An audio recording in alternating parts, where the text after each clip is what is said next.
हाँ, तो आज रियल एनालिसिस है ना, सबको पता चल गया था रियल एनालिसिस पढ़ाई जाएगी। तो लास्ट वाला बताओ, लास्ट में क्या चल रहा था? De Morgan's law.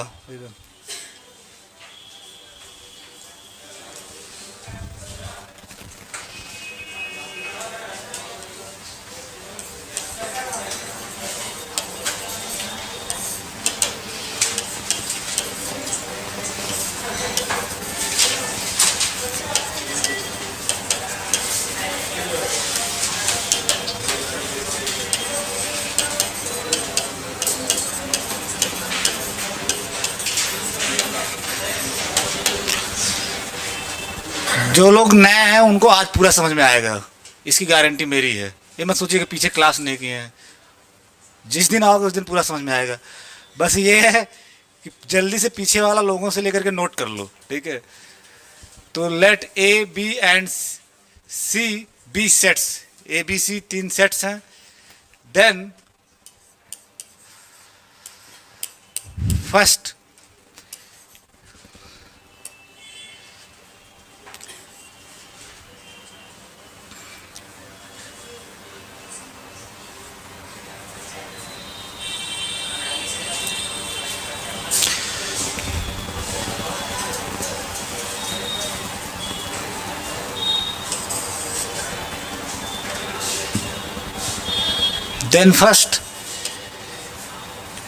ए माइनस बी यूनियन सी, यही तो था, ठीक है, is equal to A minus B intersection और ए सी के साथ आएगा, ए माइनस सी। इसी को B union A minus B union C का मतलब क्या है? बी यूनियन सी का कॉम्प्लीमेंट ए में। हमने बताया था ना कॉम्प्लीमेंट क्या होता है, जैसे ए माइनस बी है तो इसका मतलब आप क्या समझते हो? बी का कॉम्प्लीमेंट ए में, बी का कॉम्प्लीमेंट ए में, ठीक है। और जिसको आप बी डैश से डिनोट करते थे, बी डैश से। तो ए माइनस बी यूनियन सी कभी कभी ऐसे नहीं लिख करके दूसरे तरीके से लिख देता है, ठीक है। तो ए माइनस बी यूनियन सी मतलब बी यूनियन सी का कॉम्प्लीमेंट, ठीक है, ए के रिस्पेक्ट में, ए के रिस्पेक्ट में। कुछ ये सिनारियो है, आपका सेट ए है, यूनिवर्सल सेट रेफरेंशियल होता है ना, यूनिवर्सल सेट ऐसा नहीं यूनिक होता है, मैं बताया था ना, रेफरेंशियल है। तो ये आपका ए है और बी यूनियन सी अंदर है इसके, ठीक है। तो बी यूनियन सी मतलब ये पूरा ले लोगे, और ए माइनस बी यूनियन सी मतलब जिसको आप ऐसे ऐसे ऐसे कर रहे हो, ये बचेगा ना, ये वाला पोर्शन, ठीक है, ये वाला। यानी ए में से बी यूनियन सी आप बाहर कर दिए, ए में से बी यूनियन सी बाहर कर दिए। जो आप इस तरह से लाइन खींचे हो वो जो रीजन रिप्रेजेंट कर रहा है वो आपका ए माइनस बी यूनियन सी है। तो इसका मतलब ये जो है ये रीजन, ये बी यूनियन सी का कॉम्प्लीमेंट है ए में, ठीक है। तो इसको लिखते हैं बी यूनियन सी का डैश, बी यूनियन सी का डैश, डैश मतलब कॉम्प्लीमेंट। तो complement of B union C in A is equal to A minus B. A minus B क्या होगा? बी का कॉम्प्लीमेंट ए में, बी का कॉम्प्लीमेंट ए में, और उसको क्या लिखोगे? बी डैश, ठीक है। इंटरसेक्शन ए माइनस सी मतलब सी का कॉम्प्लीमेंट ए में, जिसको आप सी डैश लिखोगे। तो इसका मतलब यूनियन का अगर आप कॉम्प्लीमेंट निकाल रहे हो, यूनियन का अगर कॉम्प्लीमेंट बी यूनियन सी का कॉम्प्लीमेंट निकाल रहे हो, तो उनके अलग अलग कॉम्प्लीमेंट के इंटरसेक्शन के बराबर आ रहा है। यानी यूनियन का कॉम्प्लीमेंट, यूनियन का कॉम्प्लीमेंट निकालने पे क्या आ रहा है? बी का कॉम्प्लीमेंट निकालो, सी का कॉम्प्लीमेंट निकालो, उसके इंटरसेक्शन के बराबर आ रहा है। यही तो ये कह रहा है कि किसी भी दो सेट के यूनियन का कॉम्प्लीमेंट इज इक्वल टू उनके अलग अलग कॉम्प्लीमेंट निकालो, बी का अलग कॉम्प्लीमेंट निकालो बी डैश, सी का कॉम्प्लीमेंट निकालो सी डैश, उसके इंटरसेक्शन के बराबर आ रहा है, ठीक है। तो B union C dash is equal to B dash. बहुत लोग इसको रटवाते ऐसे हैं कि जब आप डैश अंदर करोगे तो ये यूनियन इंटरसेक्शन में बदल जाएगा। ये सब बकवास है। आपको समझना है कि बी यूनियन सी का कॉम्प्लीमेंट मतलब उनके कॉम्प्लीमेंट का इंटरसेक्शन के बराबर होगा। उनके जो कॉम्प्लीमेंट्स आएंगे, यानी बी का कॉम्प्लीमेंट बी डैश आएगा, सी का कॉम्प्लीमेंट सी डैश आएगा, उसके इंटरसेक्शन के बराबर होगा, ठीक है। तो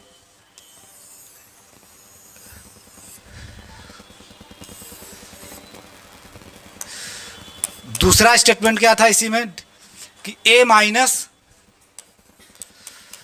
बी इंटरसेक्शन सी, ये था ना, A minus B intersection C, analogue बिल्कुल इसका एनालॉग है।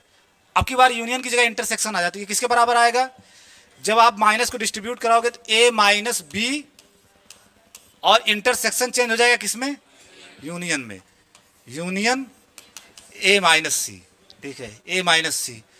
आर इसको क्या लिख सकते हो आप, बी इंटरसेक्शन सी का dash complement, B intersection C का कॉम्प्लीमेंट इक्वल टू, इसको आप क्या लिख सकते हो, बी का कॉम्प्लीमेंट, बी डैश, ठीक है, यूनियन, और ये क्या है, सी का कॉम्प्लीमेंट।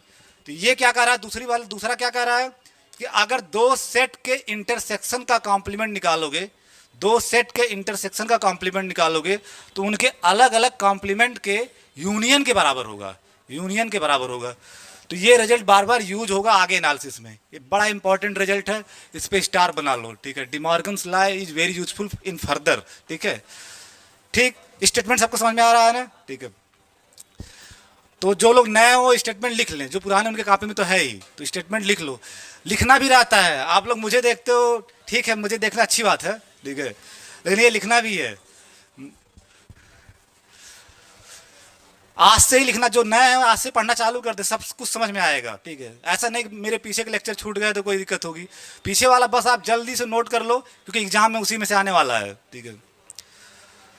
तो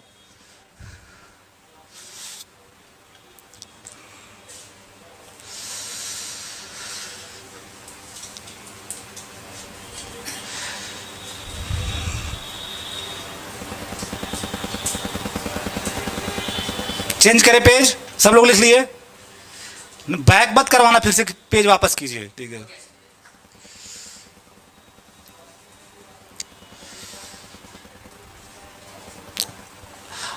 अब आप जो कहते हो कहने से तो माना नहीं जाएगा, मैं बताता हूँ ना, एनालिसिस में कोई भी चीज या मैथमेटिक्स में कोई भी चीज आप कह दिए तो ठीक है, वो कहना हो गया, तब तक उसको कोई सामने वाला नहीं मानेगा जब तक आप उसे प्रूव नहीं कर दोगे, जब तक आप उसे प्रूव नहीं कर दोगे। तो प्रूफ, आप उन बातों को प्रूव करो, proof of first, proof of first, proof of first. और फर्स्ट आपका क्या था, A minus B union C, A minus B union C is equal to A minus B, A minus C, और बीच में इंटरसेक्शन हो जाता था, ठीक है, यानी ए बी के साथ माइनस के साथ आएगा, ए सी के साथ माइनस के साथ आएगा, और यूनियन का इंटरसेक्शन हो जाएगा। ये चीज ये प्रूव करना है।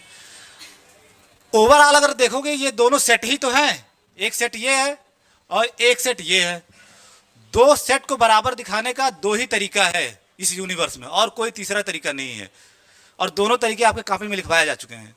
पहला तरीका क्या है कि आप इसको इसका सबसेट दिखा दो एक बार, ठीक है, इसको इसका सबसेट, जैसे a इक्वल टू बी दिखाना है तो क्या दिखाओगे इसके लिए, a सबसेट b और b a का सबसेट, जब दोनों एक दूसरे के सबसेट हो जाएंगे दोनों बराबर हो जाएंगे, एक तरीका ये है।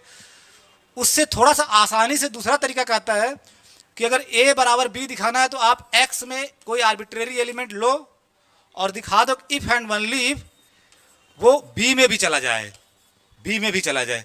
मीन्स ये कि अगर a में कोई एलिमेंट है तो वो इंप्लाइज दैट का मतलब समझते हो ना, अगर x a में है तो इंप्लाइज दैट कि x b में भी होगा, ठीक है। अगर x b में है तो इधर से भी तो इंप्लीकेशन है, अगर x b में है तो a में भी आ जाएगा। इसका मतलब जो एलिमेंट a में है वही b में है और जो b में है वही a में है, इसका मतलब a और b में सेम एलिमेंट है तो a बराबर b हो जाएगा। तो दूसरा तरीका a बराबर b दिखाने का ये है, a बराबर b दिखाने का दूसरा तरीका ये है। एक ये तरीका है, एक ये तरीका है, ठीक है। इसमें ज़्यादा टाइम लगेगा रादर की इसमें, ठीक है, रादर की इसमें थोड़ा कम लाइन में आपका प्रूव हो जाएगा, इसमें 3-4 लाइन ज़्यादा, एक बार इसको इसका सबसेट दिखाओगे, एक बार इसको इसका सब, ठीक है। तो इस मेथड से हम प्रूव करने जा रहे हैं इसको, ठीक है। आपका ए की जगह पूरा ये सेट मानो और बी की जगह ये सेट मानो, दोनों को बराबर दिखाना है।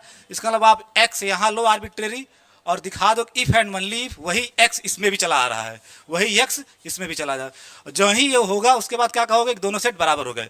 दो सेट बराबर होने की यही शर्त है। ए बराबर बी कब होगा कि X is element of A if and only X is element of B. जो ही ये हुआ तुरंत आप क्या लिख दोगे कि ए बराबर बी, यही तो बराबर होने की डिफिनीशन है। तो अगर आपको इन दोनों को बराबर दिखाना है तो आप शुरू कीजिए, ठीक है।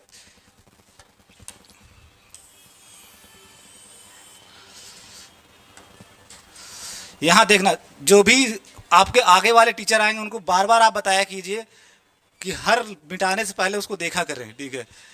इतने वीडियो रिकॉर्ड हो गए, मेरे अलावा मेरा भी एक गड़बड़ हो गया, आज मैं 7 बजे फिर से री रिकॉर्ड करूंगा, ठीक है। बाकी सब लोग इतना बढ़िया पढ़ाए हैं, इतना बढ़िया पढ़ाए हैं, मतलब आवाज़ सुन के मैं मस्त हो गया, लेकिन लिखा हुआ ब्लर हो गया, ठीक है। अब मैं डाल ही नहीं पा रहा हूँ ऐप पे, ठीक है, परेशानी हो रही है मुझे, ठीक है। तो let x belongs to a minus b union c, x belongs to a minus b union c। आपको तरीका एकदम, पहली बात तो आप क्लियर कट जान लो कि हमें दिखाना क्या है, वो मैं बता चुका हूं। दिखाना क्या है कि आप यहां x लो, यहां x लो और इफ एंड ओनली दिखा दो कि वही x इसमें भी आ जा रहा है, तो फिर दोनों बराबर हो जाएंगे। दो सेट बराबर दिखाने का दूसरा जो तरीका है कि x यहां लिया और इफ एंड ओनली दिखा दिया जाए कि वही यहां भी आ रहा है, ठीक है, तो फिर दोनों बराबर हो जाएंगे। तो अगर आप x इसमें ले रहे हो, देन दिस इंप्लाइज, क्या नेक्स्ट इंप्लीकेशन होगा, अगर x belongs to a minus b union c है तो नेक्स्ट इंप्लीकेशन क्या होगा, डिफरेंस की डिफिनेशन। डिफरेंस आप सेट जानते हो ना कि x अगर a माइनस b में है तो इंप्लाई करता है x a में होगा एंड x b में नहीं होगा, यही तो सब कॉपी में है, x a माइनस a में तो होगा लेकिन b में नहीं होगा। और कन्वर्स भी सही होता है कि अगर ऐसा हो रहा होगा तो x belongs to a minus b लिख सकते हो, x belongs to a minus b लिख सकते हो। तो इसी चीज को यहाँ यूज करना है। बस ये समझो कि b की जगह आपका पूरा b यूनियन c है, ठीक है, b यूनियन c है। तो इसको x belongs to a minus b है तो क्या लिखते हो, x belongs to a and x does not belongs to b। तो यहाँ क्या लिखोगे, x belongs to a and x does not belongs to b union c, यही तो लिखोगे आप, जस्ट लिखे। और आपको यह भी पता है कि इधर से भी इंप्लाई होता है, इफ एंड ओनली इफ है तो इधर से भी इंप्लाई होता है ये चीज। तो अगर ऐसा होगा तो ये वाली लाइन इसको भी इंप्लाई कर देगा, तो इफ एंड ओनली इफ लिख दिया, इफ एंड ओनली इफ। ये आपके बगल में ये चीज आप यूज कर रहे हो, इस चीज को यूज करते हुए वहां लिख रहे हो, ठीक है। implies that x belongs to a as it is, रहने दो, x belongs to a as it is, and यहां क्या लिखोगे, बस आपको समझना है, इसलिए मैं पता, आप x belongs to b union c है तो क्या इंप्लाई होता है, जो लोग नए हो एकदम से देख ले, जो होता है मैं लिख रहा हूं, जो लोग पुराने को बताया क्या होता है कि x belongs to b और x belongs to c, और इधर से भी इंप्लाई होता है, अगर ऐसा है तो ये इसको इंप्लाई कर देगा, ठीक है। फिर हमने बताया था कि जो if and only if statement होते हैं उनका कहानी क्या होता है, साथ जीना साथ मरना, साथ जीना साथ मरना। अगर यहाँ एलिमेंट है तो ये हो रहा होगा, जब इधर निगेट करोगे तो अगर आप यहाँ डज नॉट बिलोंग्स टू लगाओगे तो x does not belongs to B union C, ठीक है। तो इफ एंड ओनली इफ, ये भी, इसका भी निगेशन हो जाएगा, यहाँ निगेट कर रहे हो ये नॉट होगा तो इसका भी नॉट हो जाएगा। और इसका निगेशन क्या होता है, यूट्यूब पे भी मेरा वीडियो पड़ा है, 5वां वीडियो देखो, कि आर का निगेशन एंड हो जाता है, ठीक है। डिसजंक्शन का निगेशन क्या होता है, कंजंक्शन। तो क्या होगा इसका negation, x does not belongs to b, और r का क्या हो जाएगा, एंड। और x बिलोंग्स टू c का निगेशन क्या होगा, x does not belongs to c, ठीक है, यही इसका निगेशन होगा। तो अगर x b यूनियन c में नहीं है तो ऐसा होगा, और ऐसा होगा तो ऐसा होगा, ठीक है। तो आप यहां लिख सकते हो अगर x does not belongs to b union c तो ये चीज अप्लाई करो, ये चीज क्या इंप्लाई होगा, x does not belongs to b and x does not belongs to c। आप इसकी जगह लिख रहे हो ये, आपके पास ये जो लोग नए हो कोने में लिख ले कहीं पे, अगर कहीं ऐसा आ गया तो ये लिख सकते हो उसकी जगह, ये इंप्लाई करेगा, ठीक है।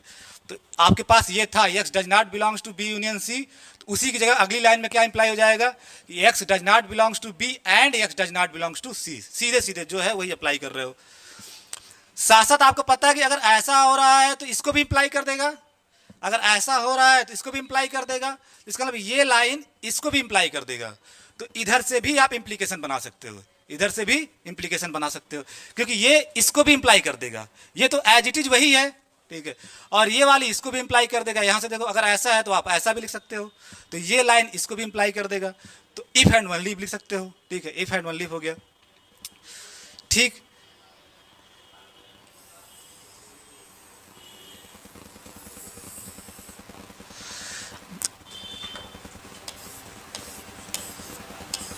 If and only leave. अब आप क्या कर सकते हो, थोड़ा सा अगर आप एनालिसिस सीखते समय आप कुछ थोड़ा सा try to push your minds, ठीक है, आपके पास फैक्ट्स है पीछे कि उनको यूज करना है, ठीक है।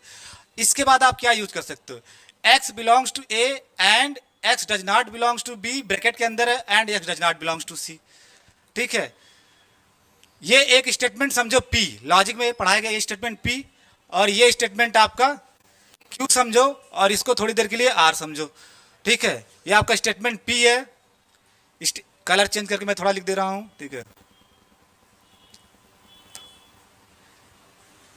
ये आपका स्टेटमेंट पी है, बड़ा गंदा कलर आ गया, ठीक है।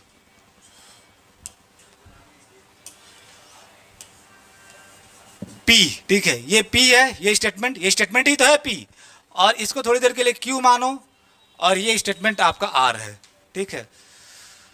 तो ये आपका क्या हुआ, कुछ पी एंड, ठीक है, पी और एंड का ये सिंबल होता है एंड, ठीक है, क्यू एंड आर इस तरह का लिखा हुआ है ना, ठीक है।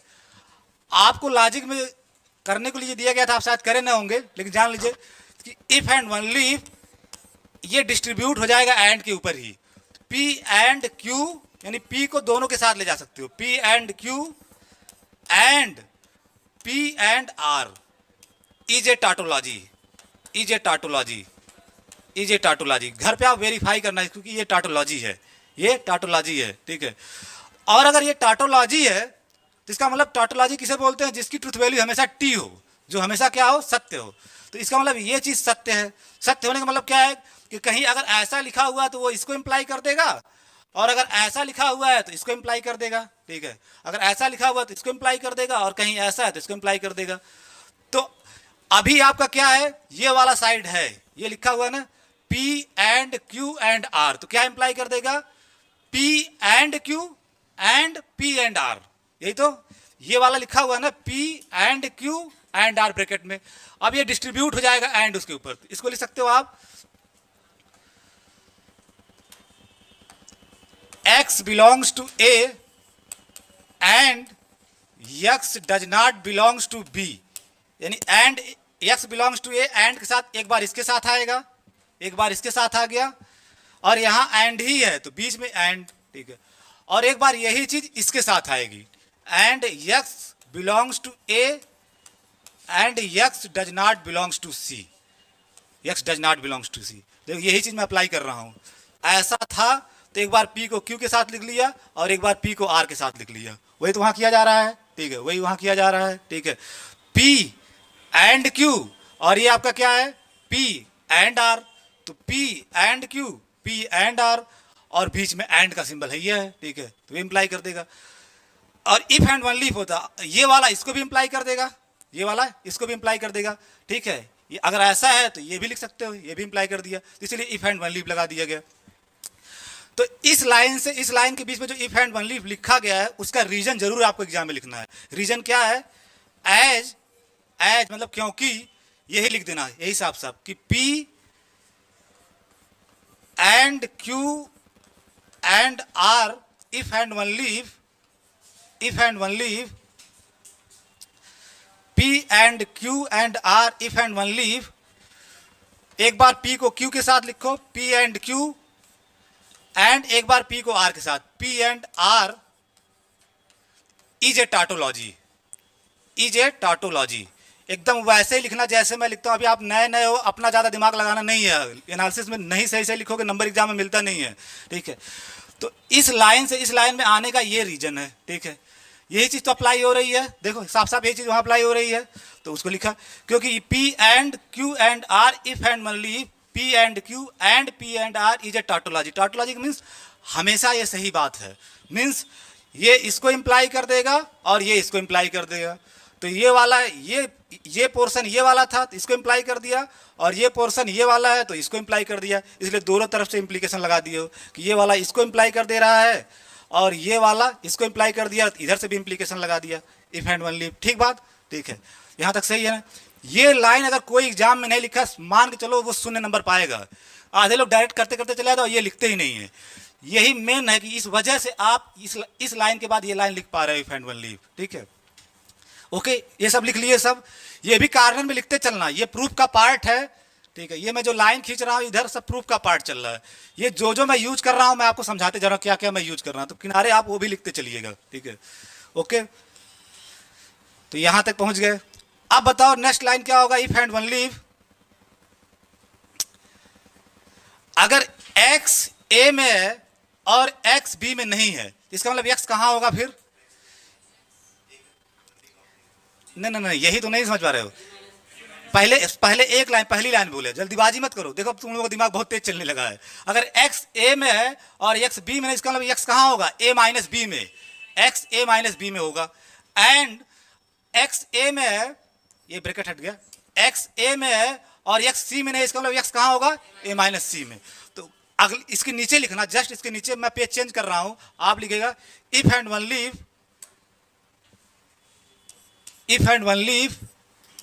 x belongs to a minus b, x belongs to a and x does not belongs to b का मतलब क्या? अगली लाइन क्या लिख सकते हो? x belongs to a minus b। और चूंकि दोनों तरफ से इंप्लीकेशन है तो इफ एंड ओनली लगा सकते हो। आपको बार बार मैं लिख रहा हूं ना, ये होता है x belongs to a minus b, if and only if x belongs to a and x does not belongs to b। तो अगर ऐसा है तो ऐसा भी लिख सकते हो और ऐसा है तो ऐसा लिख सकते हो, इसलिए इफ एंड ओनली साइन लग जा रहा है यहाँ पे, ठीक है। तो x belongs to a minus B, पहले वाले की जगह हो गया। एंड बीच में जो एंड है वो रहेगा। फिर एंड के बाद क्या था? x belongs to a and x does not belongs to c, तो उसकी जगह क्या लिख सकते हो? x belongs to a minus C.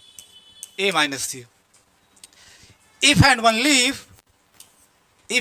If अगर x इस सेट में भी है और x इस सेट में भी है, इसका मतलब दोनों में है ना, इसका मतलब इंटरसेक्शन में चला जाएगा इनके। अगर x a में भी है, x b में भी है, तो x कहाँ चला जाता है? इंटरसेक्शन की तो यही तो डिफिनीशन है। वो बार बार आप रिवाइज किया करो, जो मैं नोट में लिखवाता हूँ ना इफ एंड ओनली, अब वो नोट ही मेन है कि अगर x belongs to a intersection b है तो if and only if x belongs to a and x belongs to b, ठीक है। तो वही बात तो यहाँ है, बस a की जगह a माइनस बी है और b की जगह a माइनस सी है। तो इफ एंड ओनली क्या लिख सकते हो? x belongs to a minus B intersection, दोनों में है तो इसका इंटरसेक्शन में आ जाएगा a माइनस सी, ये हो गया, ठीक है। अब अपने कॉपी में आप शुरू से देखो, x लेके चले और इफ एंड ओनली होते होते कहां पहुंच गया? वो इसमें चला गया, ठीक है। x जो आप लेके चले थे a minus B union C में, इफ एंड ओनली होते होते वो कहां चला गया? x a minus B intersection a minus C में। दैट मीन्स कि दोनों सेट अब क्या हो जाएंगे? बराबर। आप वहां लिए वही एलिमेंट कहां पहुंच गया? इफ एंड ओनली होते होते इसमें। तो देयरफॉर 10 मतलब आता है इसलिए, ठीक है, a minus B union C is equal to a minus B intersection a minus C. सब लोग समझ पा रहे हो ना? यहां आप एलिमेंट लिए थे और इफ एंड ओनली दिखा दिए, इसमें आ जा रहा कि नहीं? इसका मतलब दोनों सेट क्या हो जाएंगे फिर? बराबर। दो सेट बराबर दिखाने का जो कंडीशन थी वो आपने दिखा दिया कि x उसमें लिए और इफ एंड ओनली होते होते इसमें चला गया, इसका मतलब दोनों सेट बराबर हो गए। तो दोनों सेट बराबर हो गए, तो QED मतलब जो हमें दिखाना था, प्रूव, हैंस प्रूव्ड जिसे बोलते हैं, हैंस प्रूव्ड, प्रूव हो गया, ठीक है। तो डिमॉर्गन्स लॉ का जो पहला लॉ है वो प्रूव्ड हो गया। आप लोग एक बार पढ़िए, कोई जल्दीबाजी नहीं, किसी कोई डाउट हो पूछिए, ठीक है। 30 सेकेंड आप पढ़िए, किसी को कोई भी डाउट हो यही पूछ के जाना, घर ले जाके जाना नहीं। अगर एनालिसिस मैं पढ़ा रहा हूँ घर जाके पढ़ना पड़े तो फिर मेरी बेइज्जती है, ठीक है, ठीक है। तुम पेन चेंज करती रहती हो क्या दिन भर? 28 टिपेन। एक चीज बताओ तुम लोग, मुझे बड़ा, हाँ अब याद आ गया, मैं तो बड़ा पढ़ाया हूँ। लड़कियां बैठती क्लास में आगे, जब मैं मतलब यूनिवर्सिटी में भी पढ़ाता हूँ, अभी तो सिर्फ लड़कों का सेक्शन है, उसमें लड़कियां नहीं है, ठीक है, लड़कों का सेक्शन है, ठीक है। तो लड़के ठीक है, कह सकता हूँ कि गुस्सा गुस्सा गुस्सा मारना मत कि बाहर मिलो, बताता हूँ अभी, ठीक है, मारना नहीं है, ठीक है, पहले ही बता दे रहा हूँ, मैं गांधीवादी आदमी हूँ, ठीक है, जिसको मारना होना बता दे, मैं भाग लूंगा, ठीक है, ठीक है, ठीक है, मारना नहीं है। लाल पीला नीला हरा उसी में कलर सजाएंगी, होता है कि नहीं भाई, लिखी में, अरे रुक जाए, ऐसे थोड़ा लाल वाले से लिख लें, ठीक है, लाल वाले से लिख ले, अभी तो देखो कितने कलम लेके बैठी हुई है, अरे एक लाल ले लो, एक ब्लैक ले, सॉरी एक ब्लैक ले लो, एक ब्लू ले लो। रेड कलर आप लोगों को नहीं यूज करना चाहिए, मैं आपको समझा रहा हूँ एज योर मेंटोर। आप क्या करोगे, रेड कलर यहां यूज करते करते आदत अगर बनी रही, अब भूल से एग्जाम में लेके चले गए, भूल से एग्जाम में रेड कलर लेके चले गए, और अगर रेड कलर से आप इतना भी एग्जाम में लिख दिए तो कॉपी चेक ही नहीं होगी। एक ऐसी भी लाइन अगर रेड कलर से आ गई आपकी कॉपी में तो कॉपी चेक होगी ही नहीं, धोखा हो जाता है। जो लोग रेड कलर से शौकिया हेडिंग वेडिंग डालते हैं, भूल बस आपसे गलती हो जाती है, आप एग्जाम में भी रेड कलर लेके चले गए और वहां इतना भी लिख दिए अगर रेड से, बंदा कॉपी नहीं चेक करेगा आगे। तो रेड पेन लेके नहीं जाना है, ब्लैक एंड ब्लू, ठीक है। तो पहला प्रूफ्ड हो गया, अब चलते हैं दूसरे पे, ठीक है। Proof of second, proof of second, second क्या था आपका, A minus B intersection C, आपकी बार इंटरसेक्शन था, ठीक है, is equal to A minus B intersection का यूनियन हो गया। जब ए आएगा बी के साथ, फिर एक बार ए आएगा सी के साथ भी, और बीच में इंटरसेक्शन है तो यूनियन हो जाएगा ए माइनस सी। ये इन दोनों सेट को आपको बराबर दिखाना है, इन दोनों सेट को बराबर दिखाना है, तो वही सेकंड टेक्निक फिर यूज किया जाएगा। यहां एलिमेंट लो और दिखा दो इफ एंड ओनली, वही एलिमेंट इसमें भी आ जा रहा है, वही एलिमेंट इसमें भी आ जा रहा है। तो लेट, एकदम आराम से, let x belongs to a minus B intersection c, ठीक है। आप x यहां ले लिए और इसी x को इफ एंड ओनली इफ के साथ पहुंचाना है इसमें, और जो ही पहुंच जाएगा दोनों सेट क्या हो जाएंगे, बराबर। तो you can write this implies difference की डिफिनेशन से, डिफरेंस ऑफ सेट की डिफिनेशन से। अगर x बिलोंग कर रहा है a माइनस दिस सेट, इसका मतलब x a में होगा and x does not belongs to b intersection c, इसमें नहीं होगा, डिफरेंस के डिफिनेशन से। और आपको पता है कि इफ एंड ओनली होता है तो ये वाला इसको भी इंप्लाई कर देगा, तो इफ एंड ओनली बना सकते हो, इफ एंड ओनली, ठीक है। ये इसको इंप्लाई कर देगा, और ऐसा है तो इसको भी इंप्लाई कर देता है। a माइनस बी की डिफिनेशन में आपको सिखाया गया, सब आपके कॉपी में, ठीक है। अब नेक्स्ट इंप्लीकेशन क्या होगा, बल्कि इंप्लीकेशन क्या, इफ एंड ओनली होगा, ये इसको इंप्लाई करेगा और नीचे वाला ऊपर को भी कर देगा। क्या होगा, x belongs to a and, यहां सोच के बताओ क्या होगा। अगर x belongs to b intersection c होता है तो if and only x belongs to b and x belongs to c, यही तो होता है, ठीक है, इक्विवेलेंस वाले सेट में, ठीक है, इफ एंड ओनली दिस, ठीक है। और मैं कहता हूं कि इसकी खासियत है कि ये 7 सही होंगे 7 गलत होंगे, अगर ये सही होगा तो ये सही होगा, अगर ये गलत होगा तो ये गलत होगा, ठीक है। जिसको मैं बोलता हूं सही होना मतलब 7 जीना 7 मरना। तो अगर ऐसा नहीं हो रहा होगा तो फिर ऐसा भी नहीं होगा। तो अगर यहां निगेट करोगे, आप लिखोगे x does not belongs to b intersection c, तो इफ एंड ओनली इफ, ये भी नहीं होगा फिर, और ये नहीं होना मतलब इसका निगेशन करोगे तो x बिलोंग्स टू b का निगेशन क्या होगा, x does not belongs to b, ठीक है। और एंड का क्या हो जाएगा, r, एंड का हो गया r, और इसका निगेशन क्या हो जाएगा, x does not belongs to c। Simple सी बात है। तो अब अगली लाइन में आप वही लिखोगे। तो ये तो एज इट इज आप उतार लिए, इसकी जगह आप जो लिखना था वो लिख दिए। वो क्या लिखोगे, ये लिखोगे, ठीक है, ये in bracket x does not belongs to b और x does not belongs to c, x does not belongs to c, यही चीज मैं यूज कर रहा हूं। जो नए हो देखते रहे, इसी चीज को मैं यूज कर रहा हूं। अगर ऐसा है तो ये इफ एंड ओनली ऐसा भी होगा, तो इसलिए इफ एंड ओनली लग गया है, ठीक है, इफ एंड ओनली। अब साफ साफ देख रहे हो कि एंड है, यहां आर है, तो एंड आर के ऊपर डिस्ट्रीब्यूट कर जाएगा, एंड आर के ऊपर डिस्ट्रीब्यूट कर जाएगा। आपका यहाँ P ये है, Q आपका ये है और R आपका ये है। अब की बार क्या है, P एंड Q और R सिंबल R, एक OR है और एक R है, ठीक है। मीन्स आपके पास ये है P एंड, ठीक है, P एंड Q और ये R का सिंबल है R, ऐसा स्टेटमेंट आपके पास यहाँ लिखा हुआ है। अगर ये आपका P है, ये Q है और ये R है, तो यही तो चीज है, यही वाली चीज। एंड को ऐसे लिखते हैं, एंड को तो P and Q R R, तो वही चीज लिखी हुई है। ये इंप्लाई कर देगा इफ एंड ओनली इफ कि एंड डिस्ट्रीब्यूट कर जाएगा R के ऊपर, एंड डिस्ट्रीब्यूट कर जाएगा R के ऊपर। तो X बिलोंग्स टू A एक बार एंड के साथ इसके साथ आएगा, and X does not belongs to B in bracket, पहले ब्रैकेट में R अगर एंड R के ऊपर डिस्ट्रीब्यूट करता है तो R पहले ही लिख लेते हैं बीच में, मैंने तरीका सिखाया था, पहले ही बीच में लिख लो R। अब एक बार इसको इसके साथ लिखो और दूसरी बार ब्रैकेट में इसको इसके साथ लिखो और एंड के साथ X belongs to A and X does not belongs to C, यही होगा, ठीक है, इफ एंड ओनली।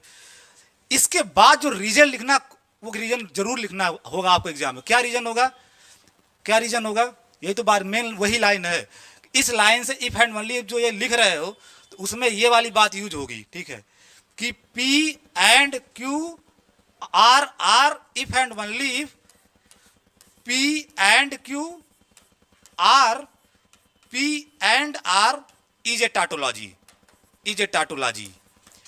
इस वजह से अगर ये टाटोलॉजी ना होता ना तो इस लाइन से इस लाइन पे नहीं आ पाते। इस लाइन से इस लाइन पे आ रहे हो कि आपके पास ये टाटोलॉजी है, और टाटोलॉजी होने का मतलब हमेशा सत्य है, और हमेशा सत्य का मतलब कि ये इसको इंप्लाई कर देगा और ये वाला इसको इंप्लाई कर देगा, ये इसको इंप्लाई कर देगा और ये वाला इसको, तो ये इसको इंप्लाई कर दिया और ये वाला इसको, और ये किस वजह से हो रहा है, इस वजह से। तो इसके नीचे लिखना, मैं अगले पेज पे लिखूंगा, इसी के नीचे लिखना, ठीक है।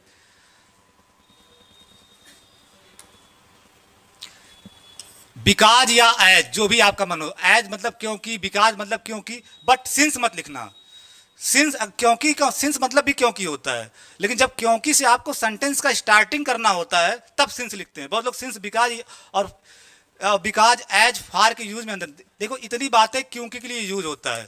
थोड़ा थोड़ा एनालिसिस की लैंग्वेज भी आपको सीखनी है। फार, एज, बिकाज, ये सब का मतलब एक ही है, क्योंकि। क्योंकि कहाँ यूज होता है ये बड़ा महत्वपूर्ण है। अगर सेंटेंस में, सेंटेंस की शुरुआत क्योंकि से करना है तो सिंस, ये नहीं यूज कर सकते, कभी भी ये नहीं यूज कर सकते। अगर सेंटेंस की स्टार्ट में क्योंकि लिखना है तो सिंस लिखना होगा, और सेंटेंस के बीच में अगर क्योंकि लिखना है तो हमेशा इन तीनों, ये नहीं लिख सकते। इन तीनों में से कोई जो मन में आया आपका वो लिख सकते हो, ठीक है। तो because, because P and Q R, ये R का सिंबल है और ये R स्टेटमेंट, ठीक है, R स्टेटमेंट, ये R स्टेटमेंट है और ये R का सिंबल है। If and only if and R के ऊपर डिस्ट्रीब्यूट हो जाएगा, तो पहले आप R लिख लिए और P एक बार Q के साथ आएगा एंड सिंबल के साथ, और एक बार P R के साथ आएगा एंड सिंबल के साथ। P and R is a tautology. इस वजह से वो लाइन लिख पाए हो जो इसके ऊपर वाली लाइन लिखे हो, इज ए टाटोलॉजी, ये रीजन है उसका, इज ए टाटोलॉजी। अगर ऐसा ना होता, ये टाटोलॉजी ना होता तो वो लिख नहीं सकते आप। वो लिख इसी वजह से पा रहे हो, जिस आपके कॉपी में जो इसके ऊपर वाली लाइन है, इसी वजह से लिख पा रहे हो, क्योंकि ऐसा ये टाटोलॉजी है। टाटोलॉजी मतलब हमेशा ट्रू है। ट्रू मतलब अगर ये है तो इसको इंप्लाई कर देगा, और ये है तो आप दो देखो, यही चीज वहां लिखा गया है, बस इसकी जगह एंड अंग्रेजी में लिखा गया है और इसकी जगह आर लिख दिया गया अंग्रेजी में, बाकी सब तो वही है, ठीक है। तो ये चीज, तो टाटोलॉजी, ये आप नोट्स मत लिखिए, मैं समझाने के लिए लिख दिया हूं, आप नोट्स मत लिखिएगा इसको, ठीक है।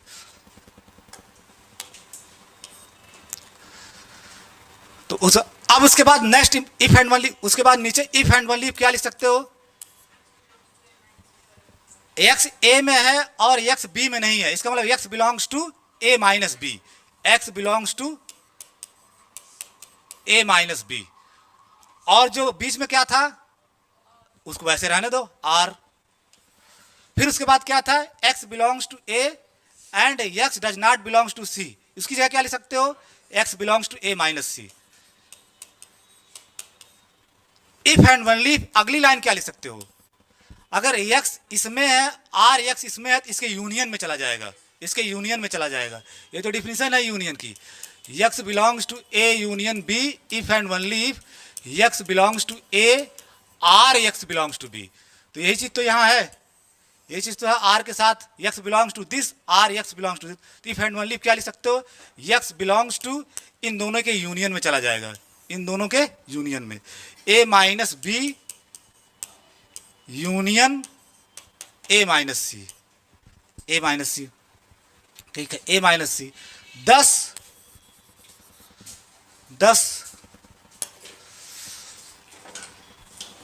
तो आप अपने कॉपी में अब शुरू से देखो x वहां लेके चले, ठीक है, और x चलते चलते आपका कहां पहुंच गया है इसमें इफ एंड ओनली इफ के साथ।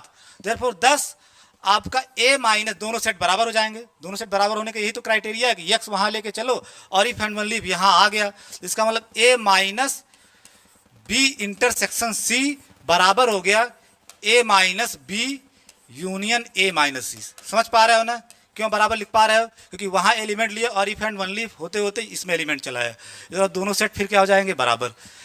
इसी को आप लिखते हो बी इंटरसेक्शन सी डैश, इसी चीज को क्या लिख सकते हो, बी इंटरसेक्शन सी डैश लिखते हो आर, और ये आपका बी डैश है तो B dash intersection C dash. नहीं तो यही रहने दो, एक बार और खोल के लिखना चाह रहे हो तो ये भी लिख सकते हो, ठीक है, हाँ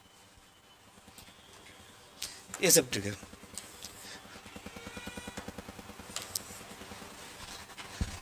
ठीक, कुछ क्या, ठीक ठीक है। QED प्रूफ इज ओवर, दोनों सेट बराबर ही तो दिखाना था, आपने दिखा दिया, ठीक है, आपने दिखा दिया। तो डिमॉर्गन्स लॉ में दो बातें होती हैं और दोनों बातें पहले कही गई कि ऐसा होता है और फिर प्रूफ कर दिया गया। और मैथमेटिक्स में कहाँ गया वो हिमांशु, मैथमेटिक्स में अगर एक बार कोई चीज़ प्रूव हो गई तो ताउम्र गलत नहीं होनी है, ताउम्र।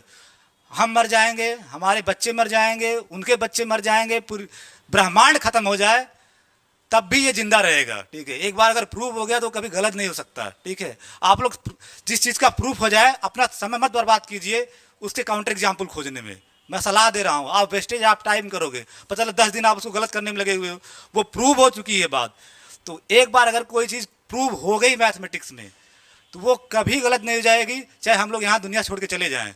ये आज की खोज थोड़ी ना है, ये 1864 के आसपास का रिजल्ट है ये डिमॉर्गन्स लॉ। कितने साल हो गए, कितने साल हो गए तब से तो अलग दो 1864 1964 लगभग 150 साल होते हो ही गए, ठीक है, 150 साल से कुछ ऊपर ही हो गए, चल रहा है डिमॉर्गन्स लॉ। और प्रूफ हो गया तो अब कुछ लोग इसी में काउंटर एग्जाम्पल खोजने लगते हैं, गलत करेंगे हम इसको, ठीक है। तो आप में एक बार फिर से डिमॉर्गन्स लॉ पढ़िए और उसमें आगे बढ़ते हैं फिर, ठीक है, क्योंकि डिमॉर्गन्स लॉ बार बार यूज होगा। डिमॉर्गन्स लॉ में ये लिख लिया ना पूरा, डिमॉर्गन्स लॉ में बस आपको ये समझना कहीं भी ऐसा मिल जाए बी यूनियन सी डैश तो खट दे आपको क्या लिखना है, B dash intersection C dash.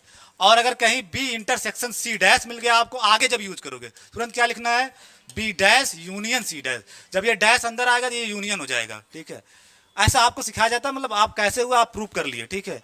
तो अगर यूनियन का कॉम्प्लीमेंट निकालोगे तो उनके अलग अलग कॉम्प्लीमेंट के इंटरसेक्शन के बराबर होगा, और अगर इंटरसेक्शन का कॉम्प्लीमेंट निकालोगे तो उनके अलग अलग कॉम्प्लीमेंट के यूनियन के बराबर होगा। ज़्यादातर हम बार बार यही यूज करेंगे, तो वहाँ मत सोचना कि कैसे यूज हो रहा है, that means De Morgan law use किया जा रहा है वहाँ पे, ठीक है।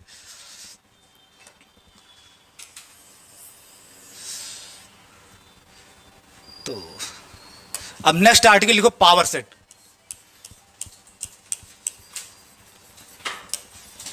और एक स्ट्रांग रिकमेंडेशन आप लोगों को, मतलब जैसे मैं पढ़ा रहा हूं आप मेरे को फॉलो करो। कुछ लोग बताते हैं कि मतलब मुझे सब पता है क्या पढ़ाना, लेकिन मेरी क्रोनोलॉजी कौन सी चीज़ कब लॉन्च करनी है ये मैं जानता हूँ, उसका एक टाइमिंग होता है, ठीक है। आप सिलेबस में देखो कोई चीज़ पहले लिखी हुई होगी मैं बाद में पढ़ा रहा हूँ, वो क्रोनोलॉजी के तहत है, उसमें आप परेशान मत होइए। मुझे सिलेबस रटा हुआ है डिपार्टमेंट ऑफ मैथमेटिक्स, इतने दिनों से वहाँ काम कर रहा हूँ, ठीक है, तो मुझे रटा हुआ। आप मत सोचिए कि वो छूट जा रहा है, छूट नहीं जा रहा है, लेकिन मुझे कब बताना है उसकी अपनी टाइमिंग है, ठीक है। तो अभी पावर सेट जानने जा रहे हो अब। पावर सेट, तो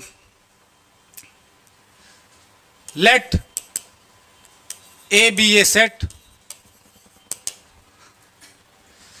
let A be a set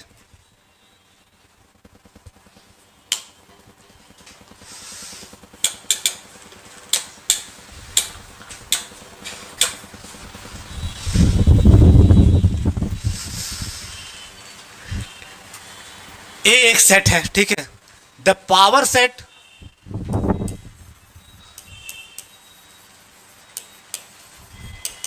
of A, इसका मतलब पावर सेट किसी सेट का होगा। पहली बात तय बात, यहीं से आइडिया लग रहा होगा आपका। पावर सेट क्या होगा? किसी सेट का होगा। तो the power set of A denoted by, इसको डिनोट करते हैं, डिनोटेड बाई पी, पावर के पी, पावर से जो पहला वर्ड पी लिया जाता है, P of A, P of A.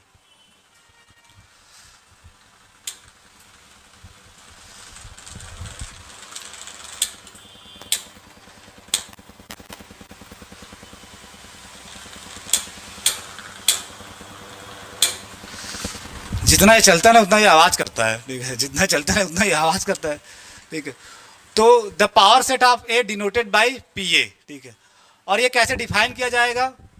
Is defined as, थोड़ा सा लैंग्वेज लिख लो फिर, इज डिफाइंड एज, ए एक सेट है, the power set of A denoted by this symbol is defined as, is defined as the, defined as the set of, defined as the set of all subsets of A, all, underline the word all, सारे subsets होने चाहिए, ठीक है। तो PA is defined as the set, यानी किसी set का power set भी एक सेट ही होगा। और उसमें क्या होगा? वो कैसा सेट होगा? Set of, as the set of all subsets of A, that is, मतलब अर्थात that is power set of A को अगर आप सेट वाइज लिखोगे तो क्या लिखोगे? कैसे लिखोगे? पावर सेट ऑफ ए कैसे डिफाइन किया जा रहा है? Set of all subsets of A, यानी ए के जितने सबसेट्स हैं उनका एक सेट बना लो। ए के जितने सबसेट्स हैं उनका एक सेट बना लो, ठीक है। तो सेट, और इसके अंदर क्या लिखोगे? सेट बिल्डर नोटेशन से x, और x की खासियत क्या होनी चाहिए? सच दैट, रूल क्या होना चाहिए कि x a का सबसेट होना चाहिए। ये तरीका है लिखने का मैथमेटिकली। तो power set of a is the collection of set, और वो क्या होना चाहिए? a का सबसेट होना चाहिए, a का सबसेट, ठीक है। तो x is such that x is subset of a। ये ऐसा लिखना ये बता देता है कि x वही, इसमें x ही तो आ रहा है पीए में, यानी पीए में वही आएंगे जो ए के सबसेट्स होंगे, और सारे ही आएंगे, ठीक है, सारे ही आएंगे। तो x such that x subset of A, ठीक है। इस तरह से ये हो गया पावर सेट, ठीक है। मेरा क्वेश्चन ये है कि पावर सेट को पावर सेट क्यों बोला जाता है? कभी आप सोचे हो कि नॉमेनक्लेचर के पीछे एक रीजन होता है बार बार? जैसे मैं बार बार एग्जाम्पल, एक आध बार एग्जाम्पल, जैसे मेरा नाम सर्वेश है, ठीक है। तो हो सकता है मैं जब पैदा हुआ तो बहुत सीधा साधा दिख रहा हूँ, जो कि आज नहीं हूँ, ठीक है। उसमें बहुत सीधा साधा दिख रहा हूँगा, तो कोई देवी जैसा नाम रख दिए, देवी मतलब कोई मतलब ऐसे कुछ दैवत्व टाइप सर्वेश, ठीक है। बाद में पछतावा, ये नहीं रखना चाहिए था, कुछ दूसरा रखना चाहिए था, कुछ योगेंद्र फोगेंद्र कुछ रख दिए होते क्या। अब तो मुझे बड़ा दिक्कत होती है, सर्वेश कौन सा नाम है, ठीक है। बड़ा उस नाम को लगते ही लोगों का डर खत्म हो जाता है, सर्वे अरे कोई होगा गरीब सा प्राणी, ठीक है। या बार एक नॉमेनक्लेचर के पीछे एक रीजन होता है। जब फर्स्ट टाइम जो बंदा पावर सेट डिफाइन किया होगा उसके दिमाग में कोई आइडिया रहा होगा, तभी ये नाम दिया होगा पावर सेट, ठीक है। तो क्यों वो पावर सेट ही दिया? पीए को क्यों वो पावर सेट ही बोला? आप बता सकते हो वाई उसने नॉमेनक्लेचर जो पहली बार पावर सेट का कॉन्सेप्ट दिया होगा वो क्यों इसको पावर सेट ही बोला? एक तो था, हाँ ये बात, ये बिल्कुल यही बात है। पावर सेट मतलब वो शक्ति बढ़ाता है, पावर यानी ए के पावर को बढ़ाता जाएगा। मतलब ए अगर है और उसमें ए में जो जितने भी एलिमेंट होंगे जब उसका पावर सेट लोगे तो ये बड़ा हो जाएगा, इसमें एलिमेंट की संख्या बढ़ती जाएगी, ठीक है। और एक बार पावर सेट लगाओगे तो एलिमेंट की संख्या और बढ़ जाएगी, एक बार और पावर सेट लगा दिए तो एलिमेंट की संख्या और, यानी पावर बढ़ाता जा रहा है ए का, ठीक है, लगातार पावर बढ़ाता जा रहा है। एक कभी कभी कुछ लोग आर्गुमेंट देते हैं, वो आर्गुमेंट नहीं है। अगर आपको फुर्सत मिले, मैंने एक किताब बताया था सेट थ्योरी की, नहीं, वो केवल सेट थ्योरी की किताब है, क्या नाम बताया था, किसी को याद है? हाँ, वो ऐसे लगाता हूँ, आप लोग थोड़ा अच्छी किताबें पढ़ा करो। Knife set theory, PR Helmholtz, उसने साफ साफ ये व्याख्या दिया है जो तुम लोगों को क्लास 12 वाले टीचर बता देते हैं, इसलिए ऐसे बताते हैं। अगर ए में n एलिमेंट है तो पावर सेट ऑफ ए में 2 पे पावर n एलिमेंट है, तो चूंकि 2 पे पावर n हो जा रहा है, इस वजह से अरे बेवकूफ़ कहीं कि ये कौन रीजन से या कुछ ऐसे सब बकवास बता रहे हो, जो मन में आ रहा तो वही लॉजिक बता दे रहे हो, ठीक है, ठीक है। ये लॉजिक कभी मत बताना, इंटरव्यू से भगा दिए जाओगे। पावर सेट का जो इसने बताया वो सेट को पावरफुल बनाता जाता है। पावरफुल बनाने का मतलब क्या है कि लगातार तेजी से सेट में एलिमेंट की संख्या बढ़ती जाएगी।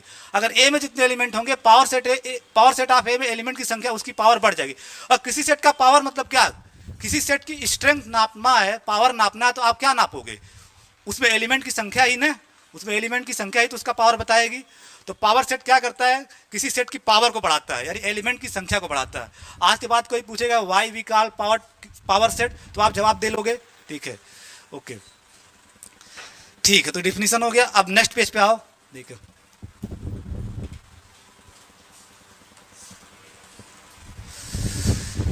एक आध एग्जाम्पल कर लो, बस ये सब बचपन में कराया जाता है, कर लो, ठीक है, कर लो एक आध एग्जाम्पल, ठीक है। Let A equal to empty set, A equal to empty set, then power set of A क्या होगा, जल्दी बताइए आप लोग, अगर आपके पास डिफिनेशन है तुरंत बताओ क्या होगा, ठीक है। Power set of A, by definition power set of A क्या होता है, X such that X subset of A, ये तो होता है एक्स सबसेट ऑफ ए, और ए आपका क्या है 5, तो that is equal to X subset of A, आपका यहाँ 5 दिया हुआ है, एम्प्टी सेट। और आप देखो आपके नोट में लिखवाया गया होगा कि एम्प्टी सेट के पास एक का सबसेट होता है, एम्प्टी सेट का सबसेट एक ही होता है, खुद एम्प्टी सेट, वही ट्रिवियल भी है, वही इम्प्रॉपर भी है, वही ट्रिवियल भी है, वही इम्प्रॉपर, आपके नोट्स में है वो, ठीक है। तो इसका मतलब एक्स की केवल क्या पॉसिबिलिटी बन रही है, फिर एक्स केवल क्या हो सकता है, एम्प्टी सेट का केवल एक ही सेट होता ही है, तो आपका केवल इस सेट में आएगा एम्प्टी सेट, सिंगलटन 5। तो इसका मतलब पावर सेट ऑफ, अगर एम्प्टी सेट का पावर सेट निकालोगे तो ये आता है, ठीक है, सिंगलटन 5। ये जो सेट लिखा हुआ है ये एम्प्टी सेट नहीं है, ये सिंगलटन सेट है। ये आपका क्या है, सिंगलटन सेट, यहां लिख लो सिंगलटन सेट। सिंगलटन सेट मतलब एक सेट जिसमें एक एलिमेंट है और वो एलिमेंट खुद एम्प्टी सेट है। तो एम्प्टी सेट का पावर सेट क्या होगा, सिंगलटन 5, ठीक है, सिंगलटन 5। तो एक तो आपका एग्जाम्पल यही हो गया। दूसरा example number 2, let A equal to A B C, जल्दी से आप इसका पावर सेट निकालो। देन ये तो आजकल कक्षा 9 के कक्षा 6 वाले भी बता देते हैं पावर सेट ऑफ ए।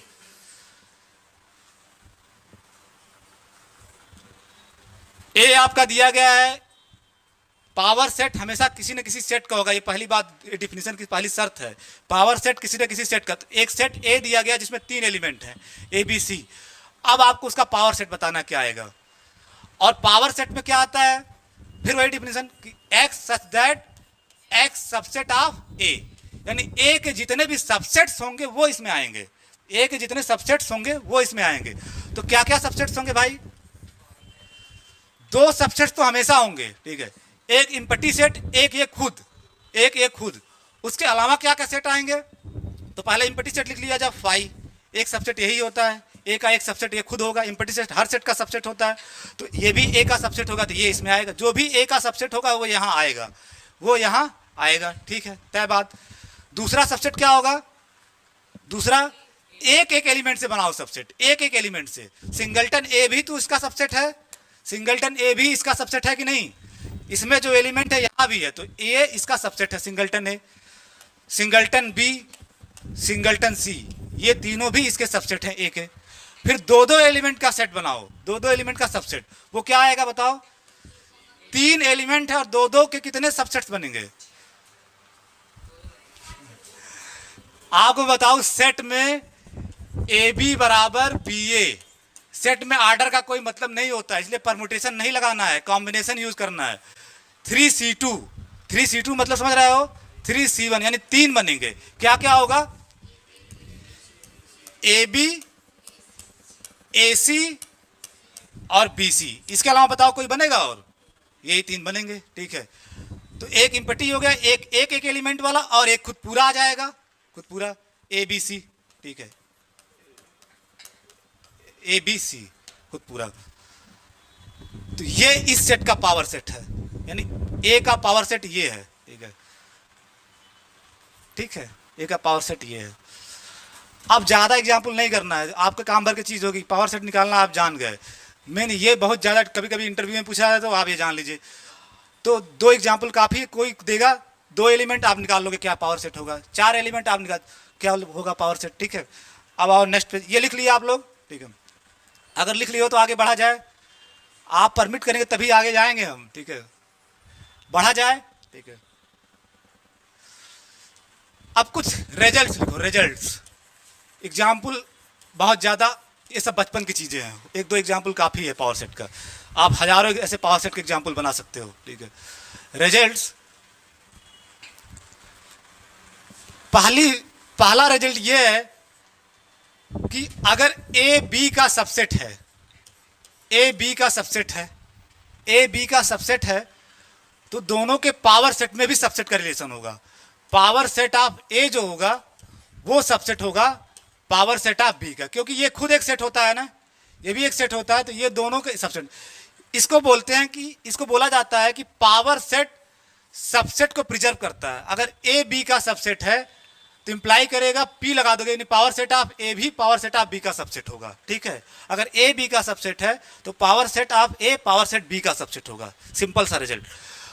ये P implies Q type result है ना, P implies Q type result है। इसको प्रूव करना है तो कैसे प्रूव करोगे? पी इंप्लाइज क्यू में ये माना जाता है कि ये दिया गया है, ये मैं जब करता हूं तो मिट जाता है यार, हाँ आ जाएगा, लेकिन मेरा मन मैं फिर से लिख दे रहा हूँ, ठीक है, ठीक है, आ जाएगा ना, इससे करने पे, इससे करने पे आ जाएगा ना। आज मैं तुम्हारी बात मानूंगा। कहाँ आया? अरे ब्राह्मण मत करो, ठीक है, मजाक कर रहे हो तुम आज, ठीक है, मजाक, ठीक है।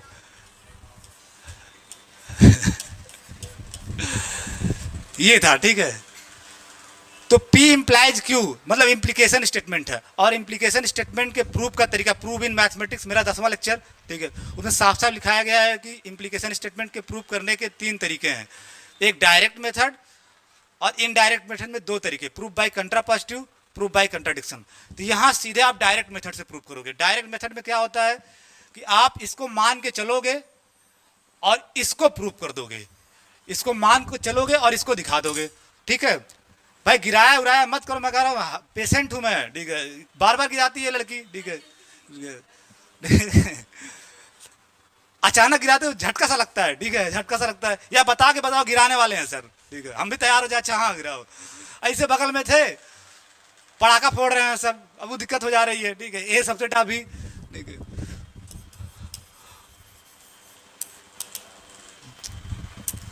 तो सपोज दैट ये आप मान के चलोगे, P मान के चलोगे, suppose that A subset of B, A subset of B, और हमको ये प्रूव करना होगा, ये प्रूव करना होगा, we have to prove that कि PA जो होगा वो P B का सबसेट होगा, power set of A is subset of power set of B। तो जो मानते हो ना, ये बार बार समझो एनालिसिस में, नहीं तो परेशान हो जाओ। जो मानते हो उसका मतलब वो दिया गया, वो आपके पास है, ये आपके पास है, इसका यूज करके इसको प्रूव करना है, इसका यूज करके इसको प्रूव करना है। आप बताओ, अगर इसको इसका सबसेट दिखाना है तो सबसेट दिखाने का तरीका क्या है? आप यहां आर्बिट्रेरी एलिमेंट लो, यहां आप एक एलिमेंट लो आर्बिट्रेरी, और उसको दिखा दो कि वे एलिमेंट इसमें भी आ जा रहा है, यही तो ना। आपको क्या है, ए अगर ए को बी का सबसेट दिखाना है तो आप एक्स ए में लो और दिखा दो कि एक्स बी में भी आ जा रहा है, ठीक है, एक्स बी में जो ही ये दिखाओगे ए बी का क्या हो जाएगा, सबसेट। तो वही चीज वहां दिखाना है। तो आप एक आर्बिट्रेरी एलिमेंट यहाँ लो, अब लेने जा रहा हूँ, और जो मैं ले रहा हूँ मैं सही ले रहा हूँ कि गलत ले रहा हूँ ये आपको बताना है, लिखना मत अभी कि छाप लेना तुरंत है। मेरी स्टाइल थोड़ी अलग है टीचिंग की, बोथ वे कम्युनिकेशन, ठीक है, ऐसा नहीं मैं छाप। तो लेट, आधे बड़ा तेजी लिखने में लगे रहते हैं, let x belongs to P A. ये जो मैं लिखा हूँ आप ऐसा लिख सकते हो, या मोर ये प्रिसाइज है लिखना, x belongs to P A. क्यों? क्योंकि पीए में जो एलिमेंट होंगे वो सेट होंगे ना, पावर सेट ऑफ ए में जो एलिमेंट होंगे वो सेट होंगे ना, तो उनको और सेट को हमेशा कैपिटल से दिखाया जाता है, नॉट की स्मॉल से। तो यहाँ आप एक्स स्मॉल एक्स मत लेना, कैपिटल एक्स लेना है, ये समझना, capital X belongs to P A, ठीक है, capital X belongs to P A, क्योंकि पावर सेट में हमेशा एलिमेंट सेट होते हैं। तो एक आप आर्बिट्रेरी एलिमेंट पी ए में ले लिए, x belongs to P A. अब इसी एक्स को दिखा देना है कि पी बी में चला जा रहा है। अगर x पीए में है तो क्या इंप्लाई होगा, देन नेक्स्ट इंप्लीकेशन क्या होगा, x अगर पीए में है यानी पावर सेट ऑफ ए में है, और पावर सेट ऑफ ए में कौन आता है, जो ए का सबसेट होगा। अगर x पावर सेट ऑफ ए में है तो पावर सेट ऑफ ए में आने की जो शर्त होगा वही तो पूरा करेगा, ठीक है। तो आप कह रहे हो कि x पीए में, इसका मतलब x क्या होगा, ए का सबसेट होगा, तभी तो इसमें आ रहा होगा x ए का सबसेट होगा। तो by definition of power set अगर x पीए में है तो x सबसेट होगा ए का। और आपके पास एक इंफॉर्मेशन ये है, since A is subset of B, उसका आप यूज कर रहे हो, सिंस से स्टार्ट करो, क्योंकि ए बी का सबसेट है, ये आपको दिया गया है। Since A is subset of B, A is subset of B. अब इन दोनों को देखो, ए बी का सबसेट है, ठीक है, और एक्स ए का सबसेट है, ठीक है। यहां देखना, एक्स ए का सबसेट, एक्स ए का सबसेट और ए बी का सबसेट, ये आपके पास है ए बी का सबसेट। लॉ ऑफ ट्रांजिटिविटी क्या कहता है कि अगर एक्स ए का सबसेट है और ए बी का सबसेट है तो एक्स किसका सबसेट हो जाएगा, बी का, वही चीज होगा ना। तो सिंस आपके पास ये था एक्स सबसेट है ए का, और ये ऑलरेडी आपको दिया गया है कि ए बी का सबसेट है, तो एक्स ए का सबसेट ए बी का सबसेट, तो एक्स किसका सबसेट हो जाएगा, सीधे बी का, एक्स सबसेट ऑफ बी, ठीक है, एक्स सबसेट ऑफ बी। समझ पा रहे हो सब लोग, ना समझ फिर से पूछ लो, एक्स ए का सबसेट है और ये आपके पास ऑलरेडी है ए सबसेट ऑफ बी, तो एक्स इसका सबसेट और ये इसका सबसेट, तो एक्स इसका सबसेट हो गया, एक्स सबसेट ऑफ बी। और अगर एक्स बी का सबसेट हो गया तो एक्स फिर किसका एलिमेंट हो जाएगा, पीबी का। जो भी बी का सबसेट होगा वो पावर सेट में चला जाएगा, पावर सेट का एलिमेंट हो जाएगा। तो अगर एक्स बी का सबसेट है तो मैं पेज चेंज करके लिख रहा हूं, फुल स्टॉप। अच्छा लिख लो लिख लो लिख लो लिख लो, जब पानी पिलाओ, ठीक है। अच्छा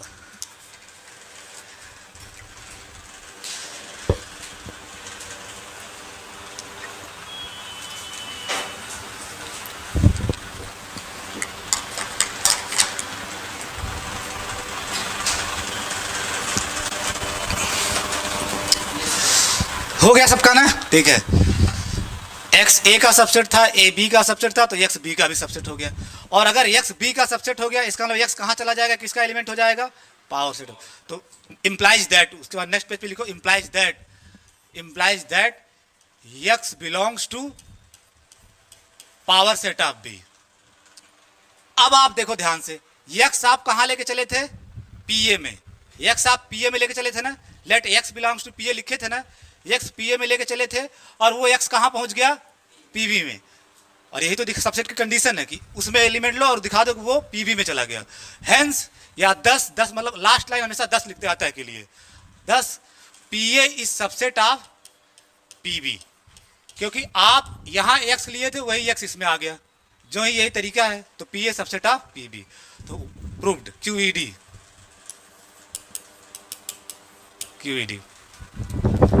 रिजल्ट नंबर 2, इनको मैं नेक्स्ट टर्म में प्रूव करूंगा, अभी रिजल्ट लिख लो जल्दी जल्दी, क्योंकि अब फिजिक्स की क्लास चालू होने वाली है। तो पी ए इंटरसेक्शन, सोचना समझना ना, फिर अगली बार इसको मैं फिर से डिटेल में डिस्कस करूंगा, अभी सिर्फ लिख लो जल्दी जल्दी कॉपी में। P of A intersection B is equal to P A intersection P B, ठीक है। P A intersection P B, सिर्फ लिखना है, आगे डिटेल में फिर मैं बताऊंगा इसको, रिपीट अगेन, ठीक है। और थर्ड वन कि पी अगर इंटरसेक्शन की जगह यूनियन आ जाए, पी ए यूनियन बी, इधर भी लिख लिया आपने पी ए और पी बी, बस ध्यान रखना यहां बराबर नहीं आता है, यहां बराबर नहीं आता है, ये बड़ा होगा, this is super set of this, मतलब ये इसका सबसेट होगा। ऐसे बनाते हैं जिसके और मुंह खुला होता है उसको सुपर सेट बोलते हैं, ये इसका सबसेट होगा, यहां बराबर नहीं होता यूनियन में, this is super set of this, ठीक है, साफ साफ उतारना जो लिखा गया है, ठीक है। तो तीसरा ये हो गया। चौथा, power set, power set can never be empty, power set कभी भी इम्पटी नहीं हो सकता। चौथी बात, किस कोई भी सेट लो, पावर सेट कभी भी इम्पटी नहीं हो सकता, ठीक है। बस ये चार, आगे आगे बातचीत करते हैं नेक्स्ट टर्न पे, ठीक है।